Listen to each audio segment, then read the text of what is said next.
The story that I'm about to tell will surprise you.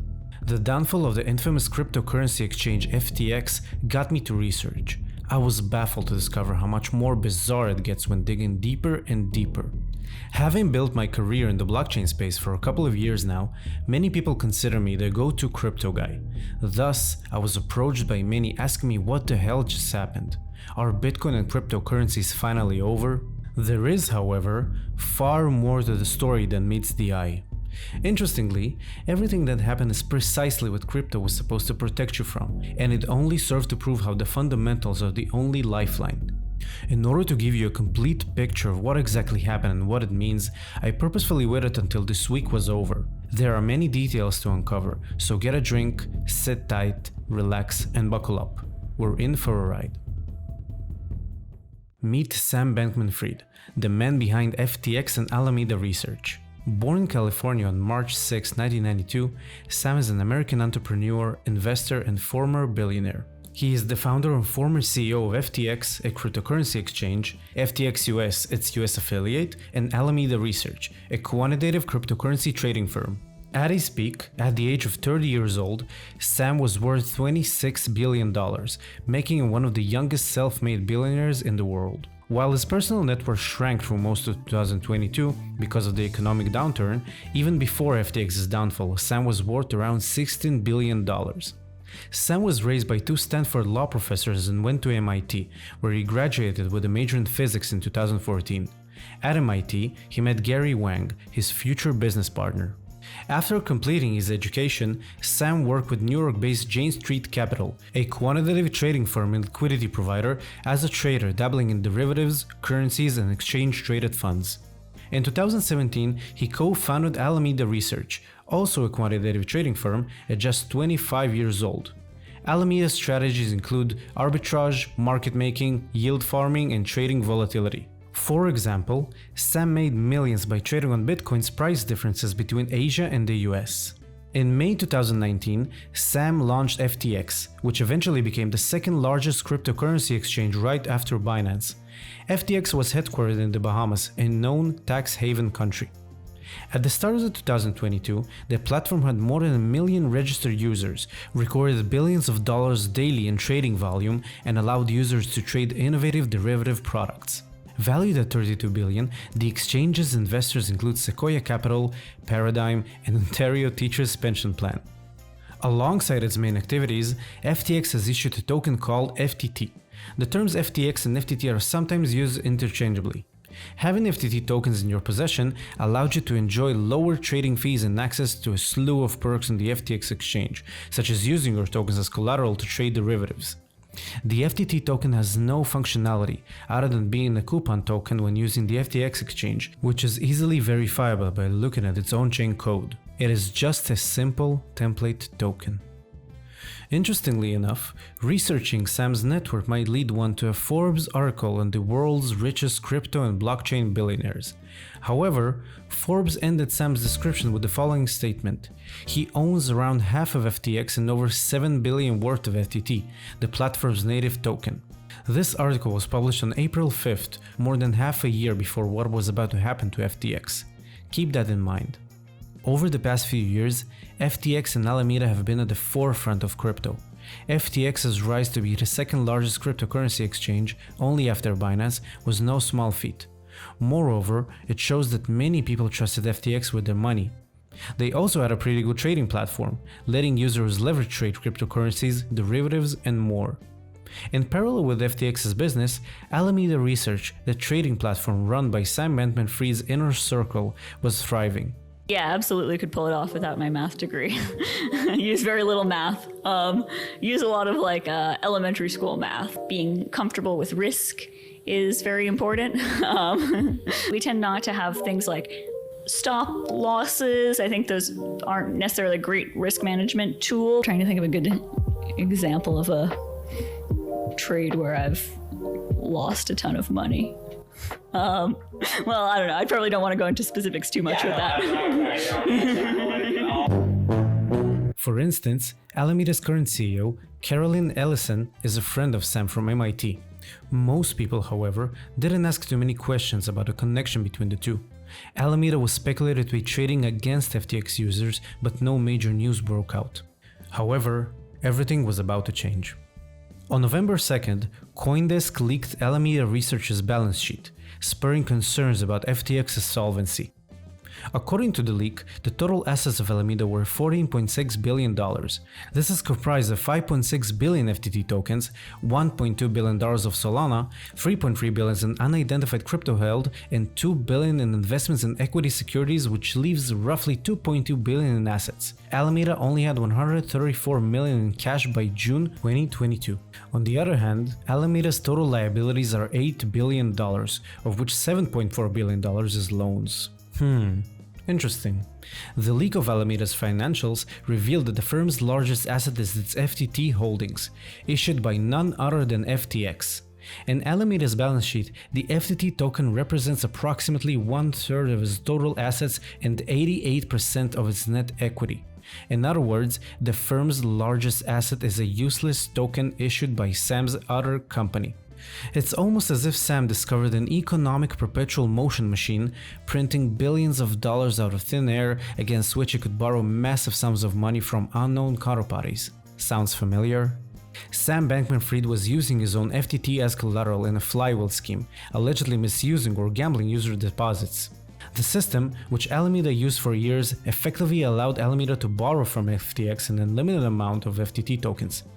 Basically, if a user deposited $1 million, then Alameda could draw a 1 million line of credit from FTX. Evidently, they spun up FTT via ICO and started FTX, which as a crypto bull market kicked off, a flywheel effect kicked in with the trading volumes increasing, raising FTT's price and subsequently FTX's valuation, all while Alameda lost money as a proprietary trading desk.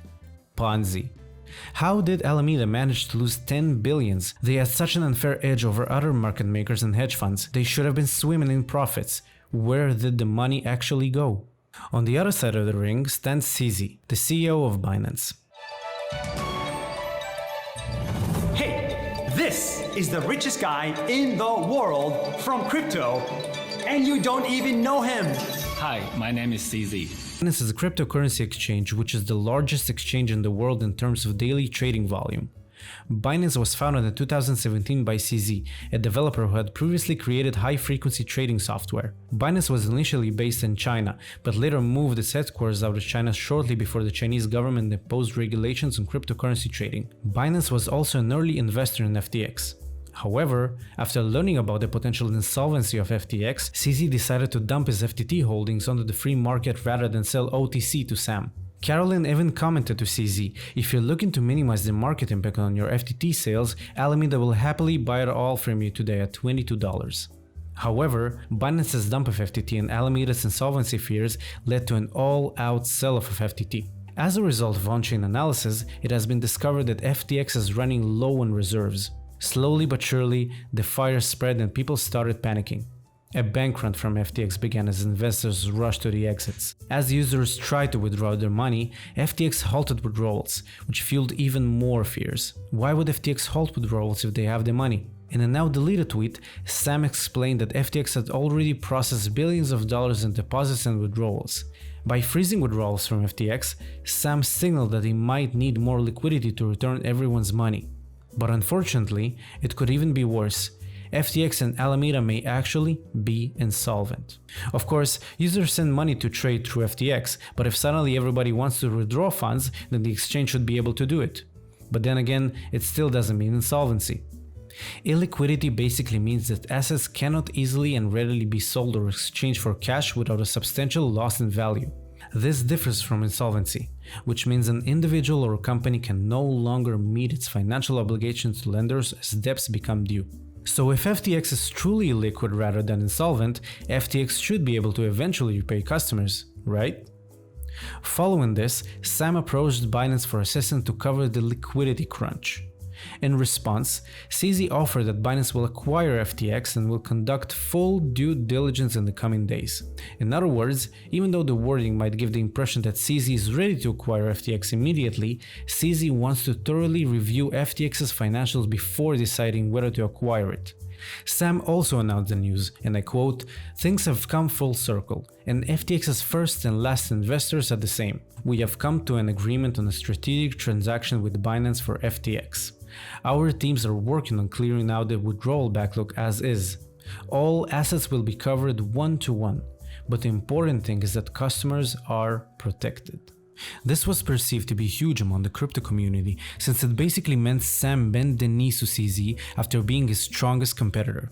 It felt as if FTX would be saved and CZ would become the final boss of crypto, having a de facto monopoly on crypto exchanges. However, it was revealed on November 10 that Binance had walked away from the deal to acquire FTX. Binance has pulled out of a potential purchase of FTX, stating that as a result of corporate due diligence, as well as the latest news reports regarding mishandled customers' funds and alleged US agencies' investigations, we have decided that we will not pursue the potential acquisition of FTX. Shortly after this announcement by Binance, CZ tweeted about two big lessons from all of this. 1. Never use a token you created as collateral. 2. Don't borrow if you run a crypto business. Don't use capital efficiently. Have a large reserve. Binance has never used BNB for collateral, and we have never taken on debt. Interesting. Hey, Doe, I just wanted to let you know jail's not that bad. It sucks, but it's not the worst thing ever. So don't fret if that. I hope it doesn't happen, but if it does happen, it's not that bad. Good to know. I mean, you haven't been to South Korea, Vanza. Now we definitely know something's up. Back to our story.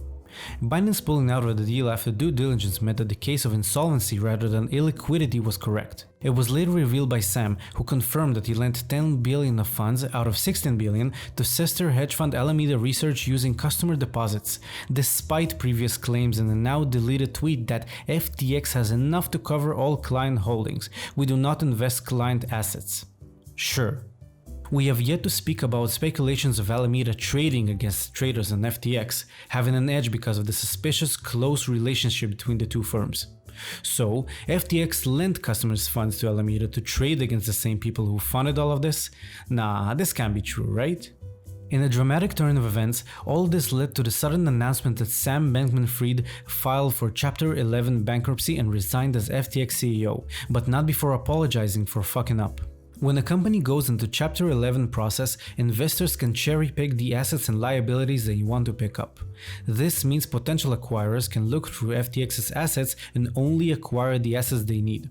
As a result, if a player decides to bail out FTX customers, it makes more sense to do so via Chapter 11, since they get to leave behind whatever they don't want at the burning dumpster fire that Sam allegedly created. It is often used to provide breathing room.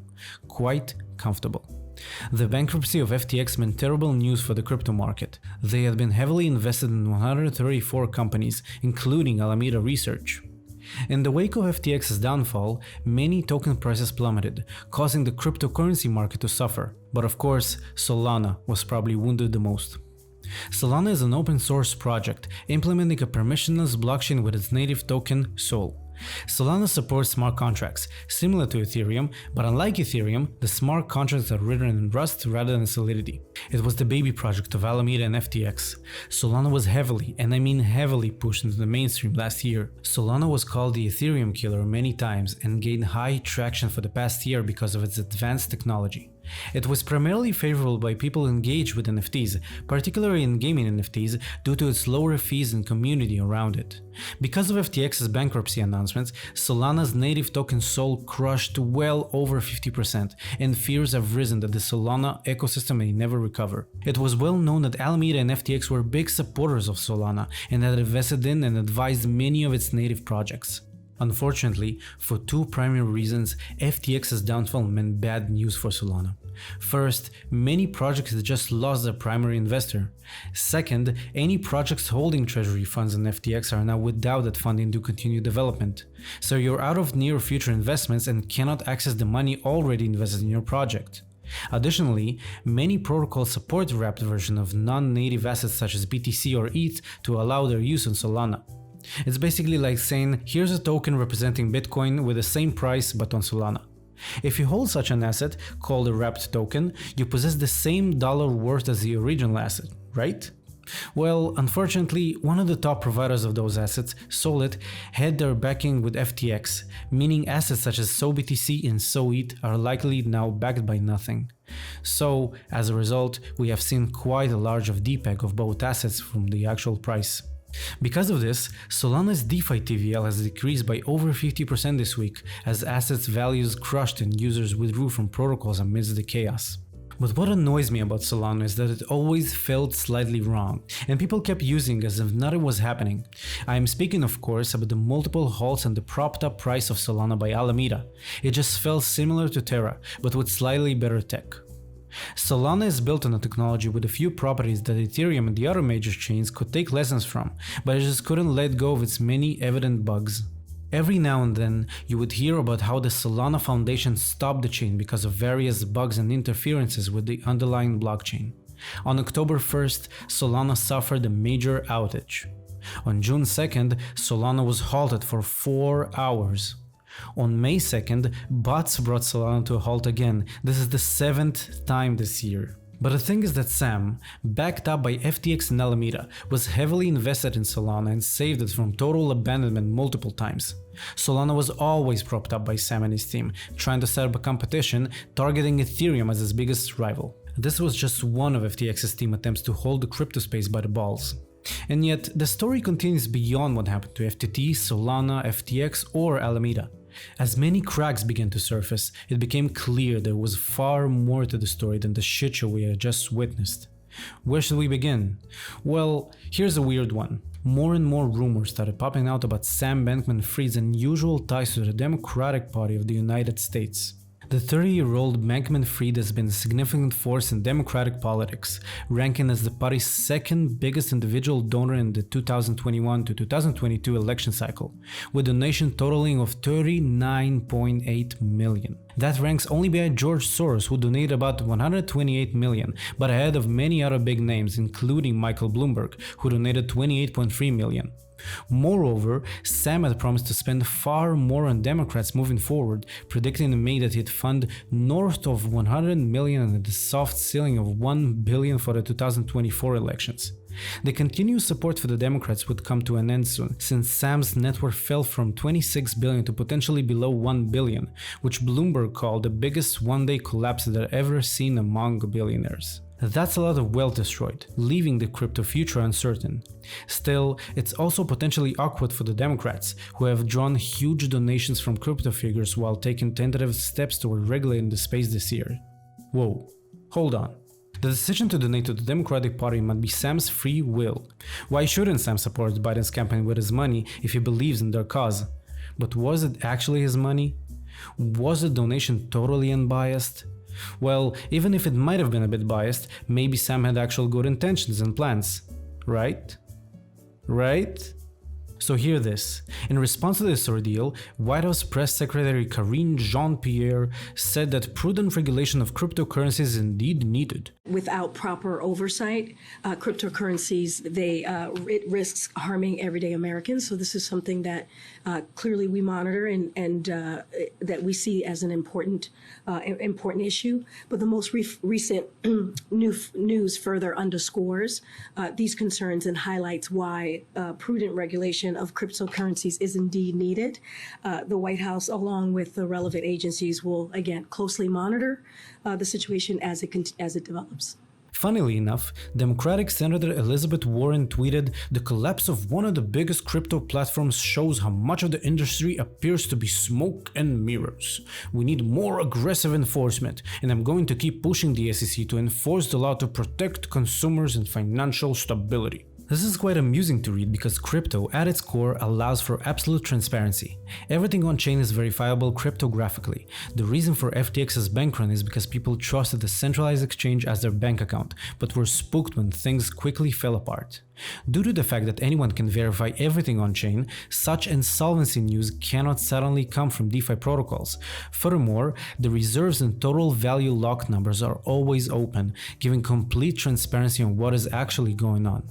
DeFi is not perfect by any means, but compared to FTX's case, DeFi has a clear advantage of being transparent from the get-go. So what prompted the representative of the US government, most of whom are Democrats, to suddenly talk about regulating cryptocurrencies? Was it not because of improper management of a private exchange company with a quant trading firm working against its own customers? Was it not because shadow borrowings of empty capital were used to leverage even more borrowings? Meanwhile, the prominent DeFi protocols just sit there, doing their thing, working as planned in the front of everyone's eyes. Smoke and mirrors, they call it. Interesting. Oh, and speaking of which, following this catastrophe, other survived centralized exchanges started publishing the proof of reserve, a cryptographic statement that says, yes, I have the money. Even Nasdaq published a statement written by CoinDesk called "Let's actually commit to proof of reserve this time, okay?" The other considerable bright spot to emerge from this mess is the renewed industry interest in proof of reserve. The more serious among us have been contemplating how we can win back trust among end users and regulators. Some in Washington will naturally call for exchanges to be more heavily regulated under the guise of consumer protection. Some crypto natives are redoubling their efforts on DeFi indexes, considering CeFi to be a lost cause. So suddenly, DeFi is being spoken about positively, maybe even as a good solution for all of this bullshit. Where did I hear this narrative before? Don't worry, dear viewer, we'll get to that.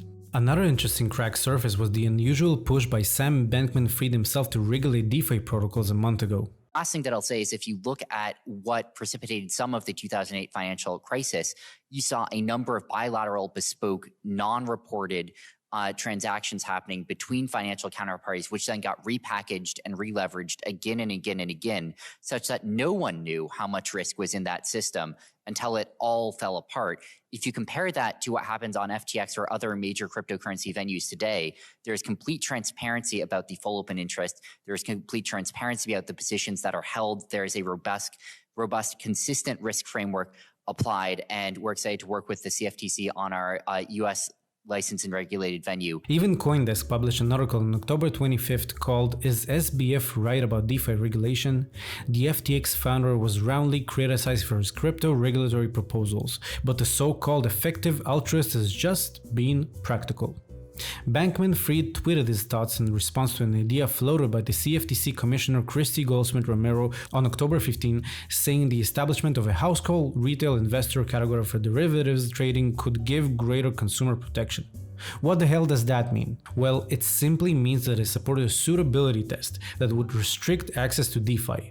According to him, DeFi, decentralized finance mind you, should be regulated to lose its permissionless trait. Permissionless means allowing anyone to participate in validating and mining transactions and using the system in whatever way they want. It's the core of what makes blockchains great. They are like an open database for everyone to use, with the ability to host functionality within its ecosystem, allowing anyone to participate.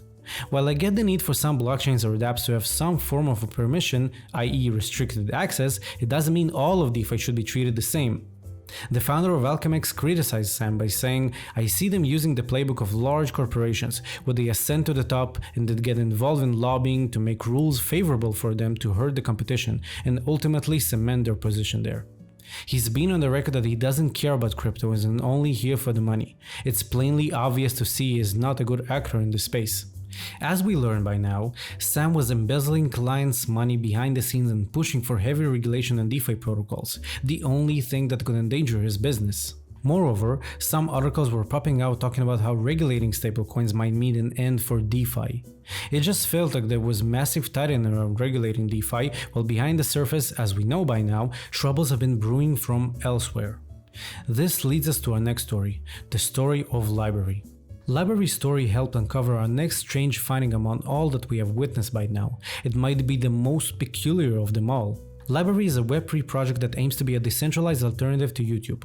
Their front end, Odyssey, is similar to YouTube, but they have a different monetization system than how Google manages YouTube. From LBRY's FAQ, for the same reasons that nobody can prevent a Bitcoin transaction from taking place, nobody can prevent a transaction, like a publication or a tip, from appearing on the LBRY blockchain. Other sites exist that share their content from a peer-to-peer data network. However, the index of available content is still centralized and can only be censored. It simply means that LBRY set up a decentralized alternative to YouTube, where if you publish a new video, it gets added to LBRY's blockchain, without the fear of censorship. Most people knew LBRY as just that. A small Web3 project with a clear goal. If you wanted to support Library, you could do that by using their platform or directly investing in the token LBC. However, for the past few months, there has been an ongoing SEC investigation of Library about its token LBC being sold as a security, similar to the investigation by the same SEC of Ripple and their cryptocurrency XRP. They even stated the SEC's complaint charges Library with conducting an unregistered offering and sale of crypto asset securities. Wait, was FTT registered with the SEC as a security? Was any token for that matter? Why specifically Library? Is this like their way of making an example of spooking other projects? Maybe at least meet with Library before opening an investigation out of nowhere. But let's be honest, we only know some details. The SEC might have some good reasons to investigate Library out of all the rest. But then, something strange was found out. Apparently, the SEC was meeting with executives from FTX back in March this year for whatever reason. Some criticism followed, such as how with one hand Gary Gensler and the SEC spent US taxpayer money to crash and punish an honest project like Library, while with the other, they were meeting with SBF, FTX and Co. to discuss regulatory strategy. They also had another meeting regarding the unique risk associated with custody of digital asset securities and the conditional no-action relief. It appears that FTX did not face any regulatory restrictions prior or after their meetings with the SEC. Even Coinbase had troubles with the SEC. Coinbase Exchange faces SEC probe over crypto yield staking products. Publicly traded crypto exchange Coinbase Global is under investigation by the US securities regulators over its token listing processes as well as its staking programs and yield-generating products. After approaching the SEC about offering a yield product, Coinbase received no clarity. Instead, they were threatened with legal action. Something doesn't add up. Why would the chairman of the SEC meet with Sam, as CEO of a cryptocurrency exchange, having talks with him and a few more FTX executives, all while investigating and prosecuting other Web3 projects? What if the SEC used Sam's influence to gain some form of control over crypto? Well, apparently there were more strange connections. Sam also had a connection with the World Economic Forum, a controversial figure perceived by many to be pushing a very certain agenda. Remember the commercial telling you will own nothing and be free? Yeah, these guys. Sam also had a different connection with the SEC. On April 25th, Seeking Alpha posted an article called The Future, FTX and Goldman Sachs. They even wrote, David Solomon of Goldman Sachs has met with Sam Bankman-Fried of FTX. In essence, Sam met with David Solomon, CEO of Goldman Sachs, to help with regulatory approval. By the way, I don't mind banking figures meeting with crypto figures to discuss regulation. I even think that's a good idea. What is interesting about this is the wording, regulatory approval, following our knowledge of Sam's connection with the SEC.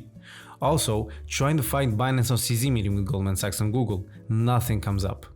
Sam might have had connection to former US President Bill Clinton and former UK Prime Minister Tony Blair. All three shared the panel discussion stage at the Crypto Bahamas convention.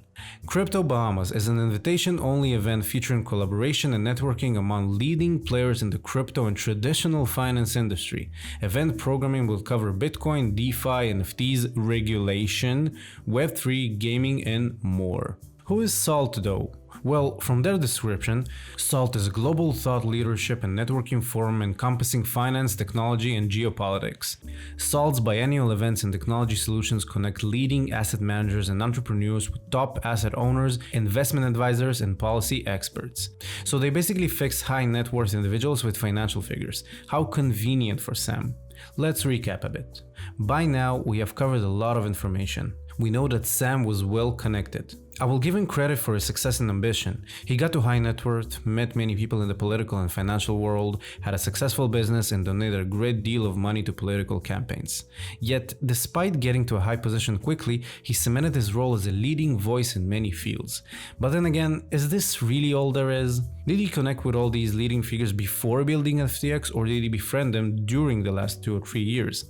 Now that we mention it, FTX was formed in May 2019, around 7 or 8 months before COVID-19 fears became public. For the moment, let's assume Sam got connected after he started FTX, so this means he became well connected during COVID, correct? However, remember he donated millions of dollars to the Democratic campaign in 2021. Did he do it to get in touch with the future president of the United States? That is possibly true, maybe not. Now, let's assume this was not the case, that Sam had strong connection before forming FTX. Oh, and how lovely, we might even have a lead. Check this out. Remember Caroline Ellison, the girl who is now the CEO of Alameda Research, Sam's friend from MIT? Well, it appears her dad is quite an interesting character. Glenn Ellison is an MIT professor. Precisely speaking, he's the department head of economics at MIT. His research interests include game theory, industrial organization, learning, large population and spatial models, technology adoption, geographic concentration of industries, and mutual funds.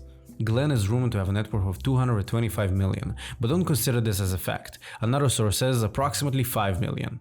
What is interesting though is that he almost doesn't exist online. His Wikipedia page is quite short for a professor of his status, and most of it was edited recently after what happened to FTX. Aside from this, we can browse most of his paper publications. Now check this out. Glenn has co-written a paper called Policy Implications of Models of Spread of Coronavirus, Perspectives and Opportunities for Economists. This paper provides a critical review of models of the spread of the coronavirus epidemic that have been influential in recent policy decisions. There is tremendous opportunity for social scientists to advance the relevant literature as new and better data becomes available to bolster economic outcomes and save lives. First of all, Glenn has done some research on economic metrics during pandemics like COVID-19. Second, the paper was published in April 2020, which is like 5 months before December 2019 when COVID just started. Glenn appears to be the go-to man if you want to penetrate the global markets during a pandemic. And how else would you do it if not with a large-scale cryptocurrency exchange? Remember, crypto had quite a significant rally after COVID's bottom, and what do you know, FTX was gaining massive traction. How convenient. And do you know what else is convenient? Gary Gensler, the chairman of the SEC, was a professor of the practice of global economics and management at MIT under Glenn. Is it a coincidence that Sam and his circle met with SEC officials while smaller Web3 projects were being investigated? The same SEC with the chairman that knows Carolyn's dad? You don't have to take my word for it. Even Congressman Tom Emmer had something to say about it. Interesting. Gary Gensler runs to the media while reporting to my office. Allegedly, he was helping SBF and FTX work on legal loopholes to obtain a regulatory monopoly. We're looking into this. The sudden rise of FTX during a pandemic, their ties to powerful people, and Sam's push for DeFi regulation. It's almost as if FTX was purposefully built as a kind of bank in an unregulated market.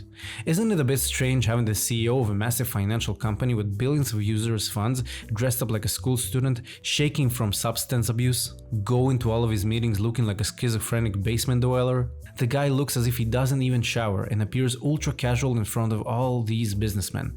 Did they truly respect him looking like that, or did they know Sam had something they needed? If FTX and Alameda were controlled by the establishment all this time, how did they go insolvent? Alameda had 448 seed rounds, many of which looked like ghost companies with empty websites and CEOs with 6 followers. What the hell was going on? Okay, enough. Maybe I got too caught up in conspiracy theories. This last segment, although hard to dismiss, is entirely speculation. Although there are a few obvious connections, there might have been more going on behind the scenes, and we only have a glimpse of the bigger picture. But you know what is hard to argue with? On-chain data. There were several FTX addresses with massive on-chain volumes on November 12th, totaling around $2 billion in missing client funds. If FTX is insolvent, how could this happen? Well, obviously they were hacked. Or were they? FTX's new CEO, John Ray, confirms the hack and says they are coordinating with law enforcement to recover funds, but many speculated it was an inside job. Oh, and by the way, John J. Ray was a former Enron bankruptcy lawyer. Some sources speculate that Gary Wang, FTX's CTO, is responsible for this alleged hack. According to his GitHub activity, there have been an unusual amount of commits in the past few days, possibly connected to the hack. Kinda weird that FTX's CTO writes so much code during the hack. This whole hack feels as if FTX and Alameda had a failsafe in case authorities were ever onto them. However, this might turn out to be false, so let's not jump to any conclusion just yet. It got so bad that people figured out FTX tried to access users' direct bank accounts. Incredible. Oh, and check this out. The Block wrote an article on the hacker. Wallet that drained FTX accounts starts swapping millions of DAI for Ether. A crypto address connected to the suspected drain of FTX accounts is swapping decentralized stablecoin DAI for Ether. It is also swapping Binance coin on BSC and bridging to Ethereum. The address is now the 36th largest holder of Ether. So the hacker also knows how to swap and bridge millions of tokens? Damn, this guy's a DeFi super user. It's just so weird that this hacker knows how to steal billions of dollars, swap and bridge tokens, access FTX's internal systems and reserves, and access bank accounts. Indeed, our alleged hacker is very talented, almost as if he knows how every corner of FTX's technology stack is working. Let's be honest, there was probably a backdoor, plain and simple. The bankruptcy of FTX meant terrible news for 134 companies, including Alameda Research, in which they had been heavily invested in. BlockFi, once saved by FTX, also paused withdrawals, eventually declaring bankruptcy. Alameda Research allegedly market-making against FTX traders, having privileged data before every other quant firm. In addition, billions of deposits went straight to Alameda into a stub account, never getting into FTX. On November 30th, SBF was about to meet Ukraine's President Zelensky, Larry Fink, CEO of BlackRock, and US Treasury Janet Yellen. Fascinating and random choice of panels from the New York Times, I must admit. We've heard enough about FTX's mysterious ties and operations. I admit that I mainly bashed Sam in this video, but make no mistake, he wasn't the only one involved. He had a team of around 10 people in his inner circle with executive roles at FTX and Alameda. Sam wasn't the only donor to politicians from FTX. Ryan Salame donated $23 million to the Republican Party, but Nishad Singh donated $6 million to the Democratic Party. My guess is that donations are likely based on their view of the odds of each party winning in order to gain an advantage in both cases. Could be wrong. The New York Times article about Sam was pretty forgiving in how they made him look. No word about fraud, no word about scam. Also from the Washington Post, and also from Reuters. Maybe because of his very generous donations. FTX's inner circle lived together in a house with 10 roommates, allegedly romantically involved with one another. In addition, some of his ex-girlfriends were appointed to executive roles at FTX. 3 months ago, Tornado Cash, an open-source cryptocurrency mixer, was sanctioned to death. Despite its underlying smart contracts are still running on-chain, almost all frontends have been closed due to heavy demand from the US Treasury. One of its developers, Alex Pertsev, was jailed for suspicion of facilitating money laundering, but all he did was contribute math to an open-source project. As of today, Alex is still in jail, while Janet Yellen was about to host a panel alongside SBF. And last but not least, all of this strangely occurred after MakerDAO's co-founder was found dead at the age of 29 in Puerto Rico. I cannot include more details about this here, but go on, search about this one a bit, you'll understand. There is so much more to uncover, but I must stop somewhere and move on. This crash was like opening a Pandora's box, with many red flags suddenly appearing obvious. You could easily find more stuff out there if you want to investigate, things that I cannot include in a YouTube video. The essence of the story is that users probably won't see their funds back. At the end of the day, regardless of whether the allegations against Sam and his friends are true or not, users are robbed. Quite sad, since many naive investors put their hard-earned money into the space, hoping to be relieved from the absurdly difficult traditional financial landscape, especially at such difficult times as the global crisis spawned from the COVID-19 pandemic. While many hoped crypto would save them, they were disappointed that they couldn't withdraw their funds from FTX and other prominent crypto exchanges. Perhaps the biggest story in crypto to date, this crash will be remembered as a turning point, for better or worse. Despite all this, we were all warned beforehand. As we look back at the 2008 financial crisis, it was fueled by cheap credit and lax lending standards that fueled the housing bubble. As a result, the banks were left holding trillions of dollars of worthless subprime mortgage investments after the bubble burst. The Great Recession that followed cost many their jobs, savings, and homes. However, from the ashes, Bitcoin was born. A peer-to-peer electronic cash system that does not require the centralized authority to hold your funds.